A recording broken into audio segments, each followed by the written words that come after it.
La vente d'armement à l'Arabie Saoudite, là, on sait là, que ça s'en va en cours contre le gouvernement du Canada. C'est quoi votre vision des Jeeps de Trudeau? Ouais. C'est aberrant de. C'est aberrant de brader les droits humains pour de l'argent. Le gouvernement Trudeau et M. Trudeau disaient faire les choses et de la politique autrement. C'est quoi les affaires étrangères? C'est quoi la leçon de démocratie puis de respect des droits humains que le Canada peut faire à l'étranger maintenant? Il est comme tout le monde. Hein? Quand tu dis, pas grave, tu sais, Raif Badawi, là, c'est pas réglé. Pourquoi c'est pas réglé? Parce qu'il n'y a pas la volonté politique de le régler. Les pays qui ne respectent pas les droits humains, je sais qu'il y a des nuances à faire, mais c'est pas vrai que les contrats, on aurait dû les accorder. Et c'est quoi ton poids? Le poids politique, c'est des sanctions économiques la plupart du temps. Fait que ça, là, c'est inacceptable. Mais c'est comme ça dans plusieurs dossiers. Entre le beau selfie, la belle image et les belles paroles, il y a la réalité. Puis la réalité, présentement, là, c'est que ce gouvernement-là, sur les grands axes économiques là, de politique étrangère, c'est une répétition du gouvernement Harper présentement.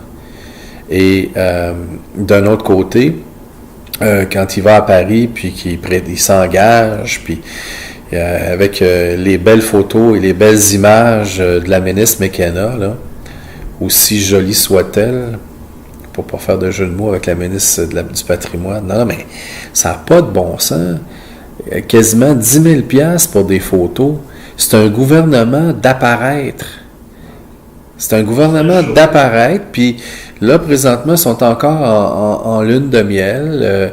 Je ne sais pas quand est-ce que les photos vont perdre de l'efficacité, mais il serait temps qu'on se réveille, parce que l'engagement qu'il a pris à la conférence de Paris, le directeur parlementaire du budget a dit que c'était les engagements du gouvernement Harper, puis que ces cibles-là, on ne pourrait pas les atteindre dans 30 ans.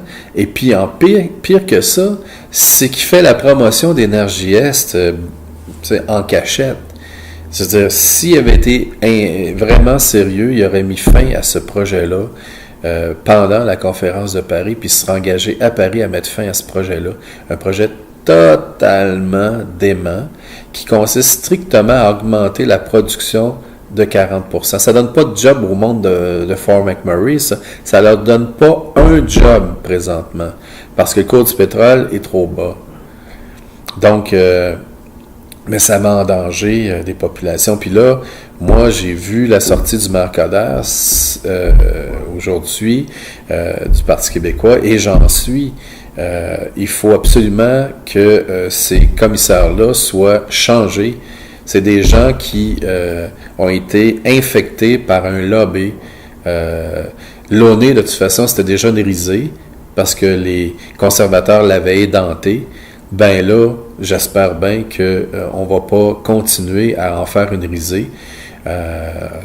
Même si nous, on considère que c'est pas à l'ONU de nous dicter ce qu'il y a à faire, mais c'est un processus qui est déjà entaché de tellement de lobbying, puis le lobby pétrolier, il est fort. Il y a une autre affaire. On l'a vu pendant les Jeux olympiques. Aussi. Oui. Comme si on n'était pas capable de supporter nos athlètes autrement que par des entreprises qui polluent la planète.